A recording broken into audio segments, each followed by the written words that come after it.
الحمد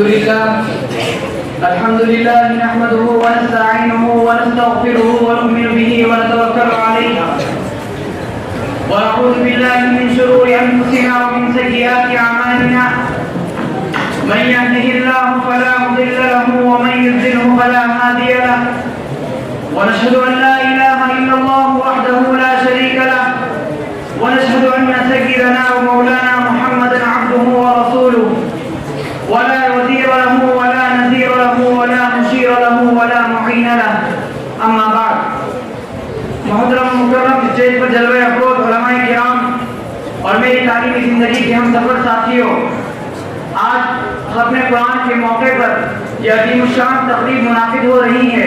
میں اس پروگرام میں زیادہ لمبی چوڑی گفتگو آپ کے سامنے پیش نہیں کرنا چاہتا، کیونکہ ختم قرآن کا موقع ہے اور مجھے چاہیے کہ اسی عنوان پر آپ کے سامنے گفتگو کروں، کیونکہ قرآن ایک سمندر ہے اور میرا جی چاہتا ہے کہ میں اس سمندر میں غوطہ لگاؤں اور وہاں سے کچھ موتی نکال کر آپ کی جھولی میں ڈال دوں۔ یہ ختم قرآن کا موقع ہے۔ قرآن اور صاحب قرآن یہ دو علیحدہ موضوع ہے۔ اگر میں یہ کہوں کہ دونوں ایک ہے تو اس میں کلام نہیں ہے کہ قرآن بھی وہی ہے اور صاحب قرآن بھی وہی ہے۔ فرق کیا ہے؟ فرق یہ ہے قرآن علم ہے، نبی عمل ہے، قرآن متن ہے، نبی تشریح ہے، قرآن جمال ہے، نبی تفسیر ہے، قرآن کتاب میں اللہ کا کلام ہے، محمد چلتا پھرتا اللہ کا کلام ہے، قرآن بے مثال ہے اس لیے کہ جس نبی پہ اترا وہ نبی بھی بے مثال ہے، قرآن لازوال ہے اس لیے کہ جس پیغمبر پر اترا وہ پیغمبر بھی لازوال ہے۔ قرآن کو پڑھ کر کوئی تھکتا نہیں ہے، محمد کو دیکھ کر کوئی تھکتا نہیں ہے۔ قرآن پڑھتے جاؤ، دنیا میں جتنی کتابیں پڑھتے ہو، ایم اے کی کتاب ہے، بی اے کی کتاب ہے، اسی طرح میٹرک کا نصاب ہے۔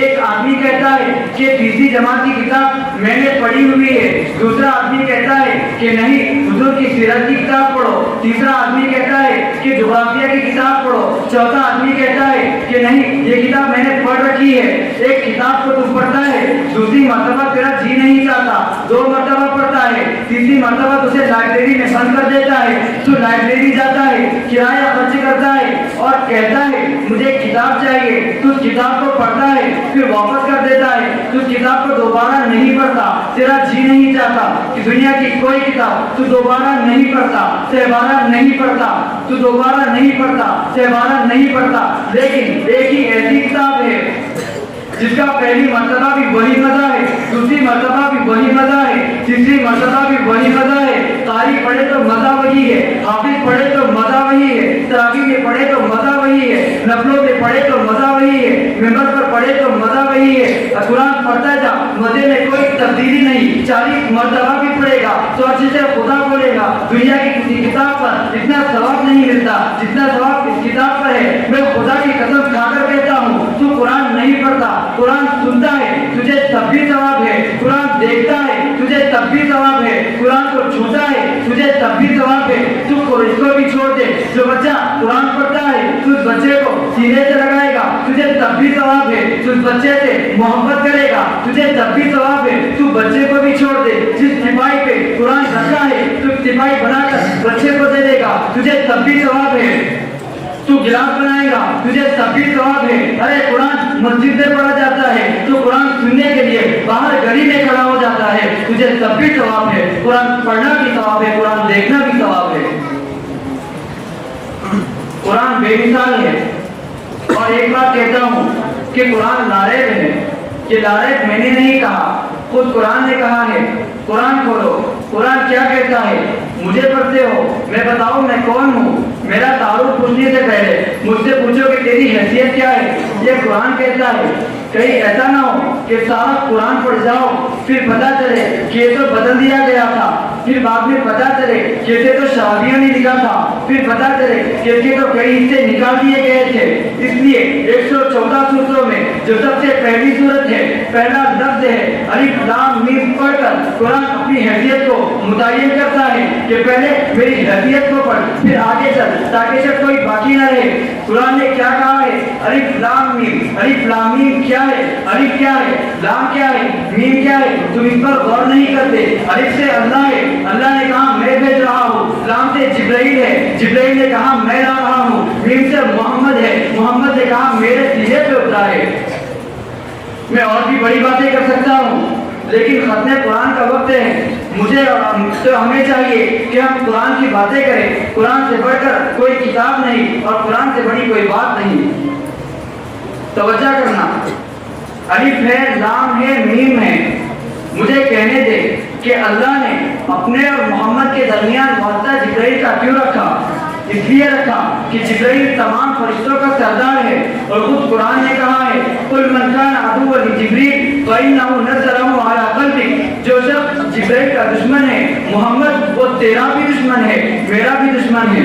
اور خدا نے کتنی وضاحت کے ساتھ فرمایا کہ اس کتاب میں کوئی شک نہیں ہے، دنیا کی کوئی کتاب ایسی نہیں ہے جس کتاب کا آغاز اس بات سے ہوا ہو کہ اس پہ شک نہیں ہے۔ دنیا کی بہت سی بڑی کتابیں ہیں، ایم اے کی کتاب ہے، بی اے کی کتاب ہے، اسی طرح میٹرک کا نصاب ہے۔ مجھے کوئی کتاب بتاؤ جس کتاب کا آغاز اس بات سے ہوا ہو کہ اس میں کوئی شک نہیں ہے، کیونکہ پوری کتاب پڑھنے کے بعد شک آدمی کو پڑھ سکتا ہے، لیکن خداوند نے قدوس سے پوری کتاب کا نچوڑ 3 لفظوں میں لکھا ہے، الف میں، لام میں، میم میں، کہہ دیا راوی اللہ ہے، راوی جبرائیل ہے، راوی محمد ہے۔ اللہ سے سچا کوئی نہیں، جبرائیل سے سچا کوئی نہیں، محمد سے سچا کوئی نہیں۔ جب بھیجنے والا تیرا خالق ہو، لانے والا فرشتوں کا سردار ہو، اور جس پہ اترے وہ نبیوں کا سردار ہو، اب جھوٹا کس کو کہے گا؟ جبرائیل کو کہے گا، خدا کو کہے گا، یا محمد کو کہے گا؟ جب خدا سچا، جبرائیل سچا، محمد سچا، تو مجھے کہنے دے جو کتاب اللہ نے بھیجی، جبرائیل کے ہاتھوں سے بھیجی، محمد کے سینے پہ اتاری، وہ سچی ہے، لا شک ہے۔ اس لیے قرآن نے فرمایا، اس لیے قرآن نے کہا الف لام میم ذالک الکتاب لا ریب فیہ، کہ کتاب میں کوئی شک نہیں ہے۔ قرآن ناطق ہے، ناطق کا معنی بولنے والا، اور قرآن بولتا ہے تو قرآن سے پوچھ اے قرآن تو کون ہے، اے قرآن تجھے کون لایا؟ قرآن کہتا ہے نزل بہ الروح الامین، مجھے روح الامین لایا ہے۔ اے قرآن تو کس پر اترا ہے؟ قرآن کہتا ہے نزل علی محمد، میں محمد پر اترا ہوں۔ تو قرآن سے پوچھ اے قرآن تیری حفاظت کا ذمہ کس نے لیا ہے؟ قرآن کہتا ہے انا نحن نزلنا الذکر وانا لہ لحافظون۔ اتنا کہہ کر میں تحقیق کرنا چاہتا ہوں، وآخر دعوانا الحمد للہ رب العالمین۔